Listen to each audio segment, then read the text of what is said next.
नमस्कार दोस्तों, बहुत बहुत स्वागत है एक्सीलेंट करियर के चैनल में। आप देख रहे हैं एक्सीलेंट करियर को। मेरा नाम है यश। नमस्कार दोस्तों, बहुत बहुत स्वागत है। सब्सक्राइब नहीं किया है तो प्लीज सब्सक्राइब कर लें और बेल आइकन को प्रेस करना ना भूलें, जिससे आगे आने वाली वीडियो की नोटिफिकेशन आपको सबसे पहले मिल पाए और आप मेरी वीडियो को सबसे पहले देख पाए। चलिए शुरू करते हैं। आज हम आपको पढ़ाएंगे हिंदी सेकेंड। क्या पढ़ाएंगे? हिंदी सेकेंड पढ़ाएंगे क्लास 12 यानी 10th वालों के लिए। ये हिंदी सेकेंड की वीडियो बनाई जा रही है। इस वीडियो में आपको हम हिंदी पढ़ाएंगे। क्या पढ़ाएंगे? हिंदी सेकेंड, वो भी क्लास 10th 12 वालों के लिए हिंदी सेकेंड की वीडियो बनाई जा रही है। अगर आप 10th क्लास के हैं तो भी आप ये वीडियो को देखते रहें, और अगर आप 12th क्लास के हैं तो भी देखते रहें, क्योंकि हिंदी सेकेंड जो है सभी की सेम होती है। ठीक है, इंग्लिश सेकेंड हुई और हिंदी सेकेंड सभी की सेम होती है, मत कुछ थोड़ा अंतर आ जाता है। ठीक है, तो सबसे पहले आप इस वीडियो को पूरा देखें। अगर वीडियो पसंद आए तो लाइक जरूर करना। ठीक है दोस्तों, आज हम आपको पढ़ाएंगे काव्य सौंदर्य के तत्व। क्या पढ़ाएंगे? काव्य सौंदर्य के तत्व पढ़ाएंगे। वो भी आपके पेपर में 6 नंबर के आते हैं। कितने नंबर के आते हैं? ये आपके पेपर में जो भी हम पढ़ाने जा रहे हैं वो आपके पेपर में 6 नंबर के आएंगे। कितने नंबर के आएंगे? 6 नंबर के आएंगे। और हिंदी सेकेंड आपको पढ़ाएंगे। क्या पढ़ाएंगे? हिंदी सेकेंड आपके 2 नंबर के आते हैं, मतलब 2 डेफिनेशन आएंगी आपको। ठीक है, 2 डेफिनेशन आएंगी, 2 नंबर का उदाहरण होगा और 2 नंबर की डेफिनेशन होगी। ठीक है, आपकी 2 डेफिनेशन आती है, जिनमें से आपको एक डेफिनेशन करनी होती है। कितनी करनी होती है? 1 या 2 करनी होती है। वो जिस हिसाब से पूछे आपको उसी हिसाब से कर देना। आपको ज्यादातर एक ही डेफिनेशन पूछी गई। आपको ये श्रृंगार रस, हमने यहाँ पे 2 बता, एक श्रृंगार रस, एक आपको बताई है वियोग श्रृंगार रस। तो आपको इन दोनों में से एक हेडिंग पूछेगा, वो भी आपको 4 नंबर की मिलेगी। ठीक है, 2 नंबर की हेडिंग और 2 नंबर का उदाहरण। ठीक है, आप वीडियो को अच्छे से समझना, रटना नहीं। हमारे रटने नहीं, आपको ट्रिक बताएंगे आप कैसे इस वीडियो को पूरा अच्छे से समझ पाएंगे।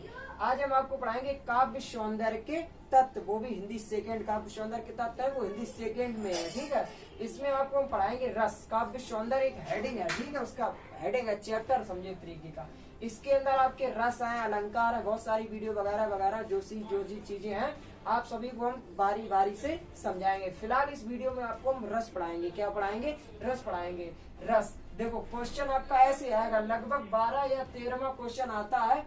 13 क्वेश्चन आएगा, 13 का यानी 12वां क्वेश्चन होगा या 13वां क्वेश्चन होगा। लेकिन आपके पेपर में ऐसे क्वेश्चन दिया जाएगा। क्वेश्चन नंबर हमने एग्जाम्पल समझा रहे हैं, मतलब एग्जाम्पल की तरीके से क्वेश्चन नंबर 13 डाल दिया। ठीक है, अभी कमेंट मत करना कि सर आपने ये क्वेश्चन नहीं डाला, 13 कहाँ से आ गया डायरेक्ट। हम आपको पेपर के अनुभव के अनुसार बता रहे हैं। पेपर में क्वेश्चन नंबर 13 या 12 ही आता है लगभग। ठीक है, तो हमने 13 डाल दिया। ठीक, 13 के का।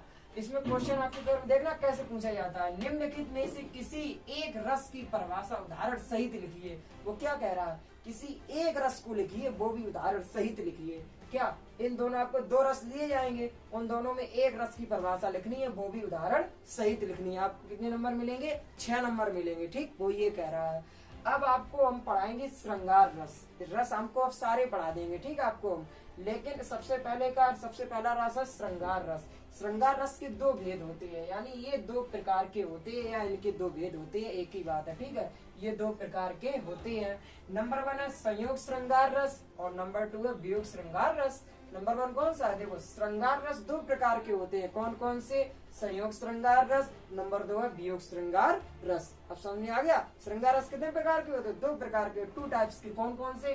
संयोग श्रृंगार रस और वियोग श्रृंगार रस। अब आपको हम पढ़ाएंगे इस वीडियो में संयोग श्रृंगार रस, यानी श्रृंगार रस जो होता है आपको पेपर में दिया जाएगा। श्रृंगार रस की परिभाषा लिखिए। अब वो ये नहीं पूछेगा संयोग श्रृंगार रस लिखना या वियोग श्रृंगार रस लिखना, आपको संयोग श्रृंगार रस लिख देना है पेपर में। ठीक है, लेकिन इस वीडियो में आपको हम संयोग श्रृंगार रस और वियोग श्रृंगार रस दोनों को बताएंगे। ठीक है, संयोग श्रृंगार रस होता क्या है?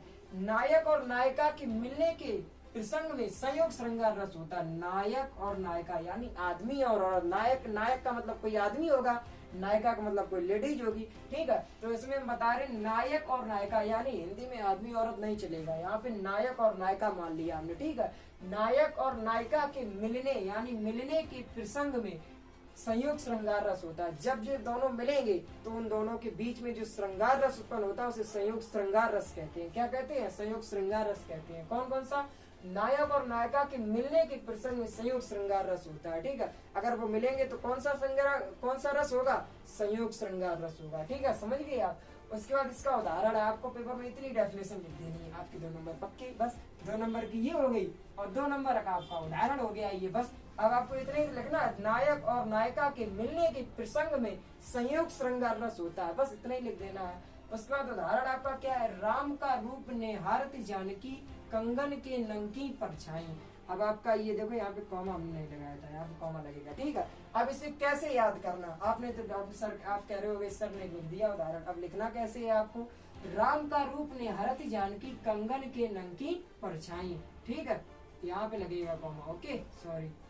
अब यहाँ पे आपको हम समझा रहे हैं इस उदाहरण की हिंदी, आपको हिंदी नहीं लिखनी पेपर में, आपको केवल ये उदाहरण लिखना है, लेकिन आपको हम समझा दे रहे हैं, इससे आपको अच्छे से समझ में आ जाएगा। वो क्या कह रहा है, राम का रूप निहारती जानकी कंगन के नंकी परछाई, राम का रूप निहारती जानकी कंगन के नंकी परछाई। ये उस समय की बात है जब राम और सीता का विवाह हुआ था। तो जो राम और सीता यानी बगल में बैठे थे, इधर राम इधर सीता बैठे थे, तो उसमें वो ये कह रहा है, राम का रूप निहारती जानकी कंगन के नंकी परछाई। जब राम और सीता का विवाह हुआ था, सीता मैया का, तो जो सीता मैया कंगन पहने थे उसमें राम भगवान का मतलब चेहरा दिखाई दे रहा था। वो यही कह रहा है, राम का रूप निहारती जानकी, मतलब सीता जी को अपने कंगन में राम भगवान का रूप नजर आ रहा था। कंगन के नंग की परछाई मतलब कंगन के नंग में उन्हें राम का रूप नजर आ रहा था। ठीक, समझ में आ गया। उसके बाद आपका वियोग श्रृंगार रस, नंबर 1 तो था संयोग श्रृंगार रस, उसके बाद क्या वियोग श्रृंगार रस। तो वियोग मीन्स देखो, संयोग श्रृंगार रस में यानी संयोग श्रृंगार में होता है खुशी आती है और वियोग में आता है दुख। एक ही बात इतना याद रखो, संयोग में होता है खुशी और वियोग में होता है दुख। यहाँ पे लिख दे रहे, संयोग में क्या होता है खुशी, संयोग में श्रृंगार में जो होता है वो खुशी आती है, क्या आती है खुशी, और वियोग में क्या होता है दुख आता है, क्या आता है दुख। ठीक, तो आपको ऐसे याद कर लेना। उसके बाद आपको इतना याद कर लेना। उसके बाद आपको वियोग श्रृंगार रस, नायक और नायिका के बिछड़ने में, मतलब कोई नायक और नायिका आदमी औरत, मैंने बताया था अभी, नायक और नायिका के बिछड़ने के प्रसंग में वियोग श्रृंगार रस होता है। जब कोई नायक और नायिका बिछड़ जाए यानी दूर दूर हो जाए तो वहाँ पे वियोग श्रृंगार रस होता है, यानी दुख उत्पन्न हो जाता है। वहाँ पे क्या कहते हैं, वियोग श्रृंगार रस कहते हैं, उसे क्या कहते हैं, वियोग श्रृंगार रस कहते हैं। अब समझ में आ गया। नायक और नायिका के बिछड़ने में वियोग श्रृंगार रस होता है, यानी उन दोनों के दूर अलग अलग होने में वियोग श्रृंगार रस होता है, उसे वियोग श्रृंगार रस कहते हैं। आपके 2 नंबर इसके पक्के, समझ में आ गया। अब इसका उदाहरण कैसे है, उदाहरण आपको बीचों बीच पेपर में डालना है, ठीक है। जैसे हमने आपको समझाया ऐसे ही आपको पेपर में लिखना है। अब आपको उदाहरण बीचों बीच पेपर में डाल देना। उदाहरण कैसे लिखना है, हे खग हे मृग हे मधुकर श्रेणी तुम देखी सीता मृग नैनी। वो ये कह रहा है, मतलब ये उस समय की बात है जब सीता मैया यानी राम भगवान और सीता मैया को, राम भगवान को 14 वर्ष का वनवास दिया था कैकेयी ने। तो वो यही कह रहा है कि राम भगवान को जब 14 वर्ष का वनवास हो गया था तब वो जंगल में गए थे सीता मैया और लक्ष्मण के साथ। तब उनकी जो सीता मैया थी राम भगवान की पत्नी, तो उन्हें रावण चुरा के ले गया था। ठीक है, वो ये कह रहा है उन्हें रावण चुरा के ले गया था। तो राम भगवान उनके दुख में यानी उनके विरह में इतने पागल जैसे हो गए थे, वो जंगल में फिरते रहे, ऐसे इधर उधर घूमते रहे। तो वो जंगल से और पेड़ों से पूछ रहे हैं, हे मृग हे खग हे मृग हे मधुकर श्रेणी, यानी हे पक्षियों। खग मीन्स होता है पक्षियों, खग मीन्स क्या होता है पक्षियों, ठीक है। और मृग मीन्स होता है हिरन, मृग मीन्स क्या होता है हिरन। हे मधुकर श्रेणी हे फूल पत्तियों, इसके मीन्स होता है फूल पत्तियों। समझ में आ गया, फूल पत्तियों। ठीक, उसके बाद तुम देती सीता मृग नैनी, यानी हे खग हे मृग हे मधुकर श्रेणी तुम देखी सीता मृग नैनी। वो ये क्या कह रहा है, हे खग हे पक्षियों, कौन कह रहा है राम भगवान, हे पक्षियों हे हिरनों हे फूल पत्तियों पेड़ों, क्या तुमने मेरी सीता को देखा, या क्या तुमने मेरी हिरन जैसी आंखों वाली सीता को देखा है। मृग नैनी मीन्स होता है हिरन के समान आंखों वाली, हिरन के समान आंखों वाली। ठीक, इसका मतलब ये हो गया आंखों वाली। आपको हिंदी नहीं लिखना है पेपर में, आपको समझा दे रहे हैं, ठीक है, इसके अर्थ समझा दे रहे हैं। हे खग हे मृग हे मधुकर श्रेणी तुम देखी सीता मृग नैनी, हे पक्षियों हे हिरनों हे फूल पत्तियों पेड़ों क्या तुमने मेरी हिरन जैसी आंखों वाली सीता को देखा है? ये कह रहे राम भगवान। अगर आपको मेरी वीडियो पसंद आई तो वीडियो को लाइक कमेंट जरूर करें। Thanks for watching my video. मेरी वीडियो को व्हाट्सएप फेसबुक ट्विटर पर शेयर करें और अन्य भी सोशल मीडिया पर शेयर करें।